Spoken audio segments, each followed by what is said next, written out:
If you want to stay up to date with all current hip-hop events and releases, make sure to subscribe and turn on notifications to become part of this community. Alright, so we just got some Trippie Redd news that I really wanted to talk to you guys about and give y'all like this news that we got. This all happened over the last, couple of hours. Trippie Redd posted something that hinted at his new album, Trip at Night, that, we've been talking about for a long time now.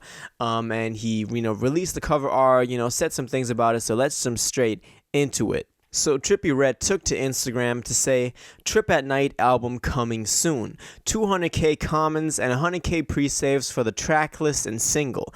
Go now. Link in bio, click pre-save, takes less than 2 seconds, blah blah blah. Now, so far, this post has gotten only about 19,000 comments, and I'm not sure about the pre-saves, but I don't think we're quite there yet. Maybe he set the bar a little too high for this one. But anyway, we got the cover art, and we know that this album is now coming soon. This is like the first time he officially talked about this. We've had hints for this. We've been talking about this for some time now. This was, of course, rumored to be his album after Pegasus. After that dropped, I think it was last October. Then we also got the deluxe edition earlier this year in February, I think, which I really loved that deluxe. Like, that Travis Barker deluxe was amazing. I didn't think too much of the original Pegasus. It just, it felt really just flooded with tracks, just, flooding the market type of strategy, just a lot of fillers in there. So not too much of a fan of that. So after that, Trippie was in a weird position for me that he's still in right now. I'll talk about that in a second as well. But after that, Trip at Night was always a thing that fans were looking, towards and, being hyped for.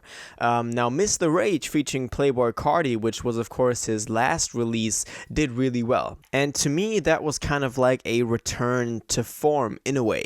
Now, of course, we've been knowing about Miss the Rage for a long time that instrumental had been leaked so many times before that people were just waiting for the track to drop, and I think they waited so long to drop it that at this point it's it came too late, but still it did really well. It's still doing pretty well. The streaming numbers are still going up, so people definitely they're rocking with it.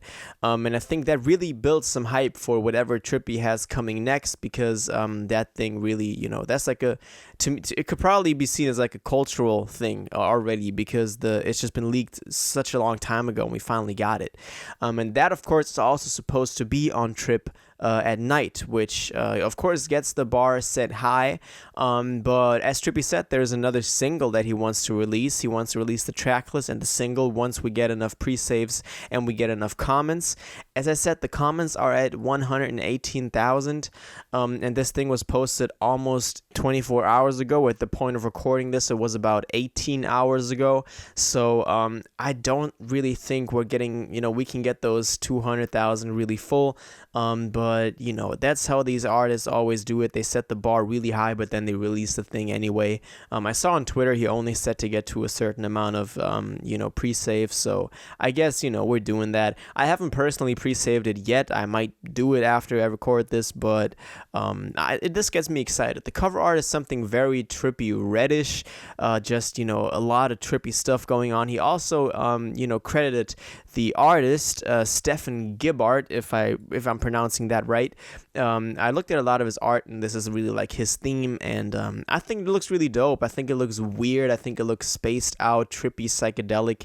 That's something we've seen him do with Life's a Trip, for example, so this really follows in that footstep, which, of course, in a lot of ways, that is a spiritual successor to that album, not just for the title, but also for its place in his discography. It's not part of the A Love Letter to You series. Pegasus was kind of its own thing. Exclamation Mark was kind of its own thing. So this is really connected to Life's a Trip, and I think he wants to pull a lot of inspiration from that album as well. That album did really well, so we can't complain about it. So I'm excited for this. I think so far what we have, the single, the cover art is looking looking pretty good.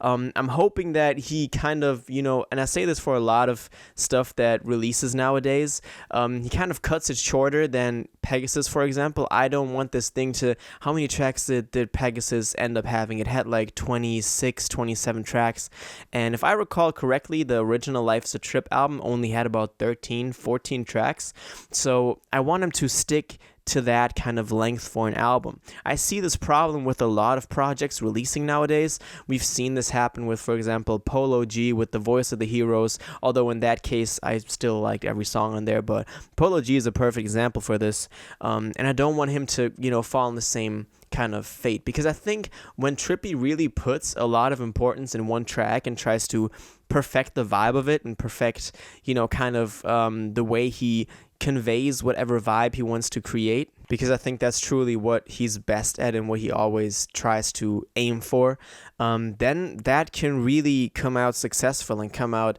as very influential. We've seen that with Mr. Rage, for example, or Taking a Walk, or Dark Knight Dumb, or Love Scars. All of those tracks are like just, the instrumental fits perfectly whatever mood he wanted to convey, or whatever atmosphere. So the same thing happened on Mr. Rage, so I'm already happy that, that worked out pretty well, and that we're getting that on this new album, but the rest of it just has to feel right as well. And I just hope that he's able to, as I said, cut it back a little bit, focus on the core kind of the core product of his music, and not just put everything on there that he recorded in a night. Migos is another example with Culture 3 that also happened recently, that unfortunately ended in the same fate, but I have faith in Trippie. Mr. Rage so far is amazing. The cover art is not as weird as, for example, Pegasus. Y'all remember those memes about the cover art? Man, I didn't think that cover art would actually end up being the real thing at the end, but this time around it's looking better. That was hella weird back then when that happened, but yeah, I'm really excited for this. Maybe Trippie can find a way to, again, kind of show his influence, what he's done for this new generation of rappers. He's still a really, really young guy, but for some reason, he's just been very consistent with what he does, and he's always been there, and there was never any doubt of him falling off, which I find respectable. So whatever happens, even though I didn't like Pegasus, I'm still going to give this one a listen, of course, and I'm excited for whatever he has coming up. Yeah, that's my thoughts on this. Now I want to know what you think about this. Are you excited for Trip at Night? How long have you been waiting for this? Did you like Mr. Rage? Did you listen to it even after you heard it when it got leaked, a long time ago? What do you think of the album cover? Do you think it's better than Pegasus? Do you think this will be as controversial as Pegasus? Probably not. Did you like, Life's a Trip? How do you think this new album will follow in its footsteps? How do you think this new album will compare to it? All of those things I want to know in the comments down below. If you watched this video to the end and liked it, and you want to stay up to date with all current hip-hop events and releases, make sure to subscribe, turn on notifications, hit that like button, and go follow my social media and blog down in the description. It really helps me out. Until the next one, y'all have an incredible day, and y'all take care.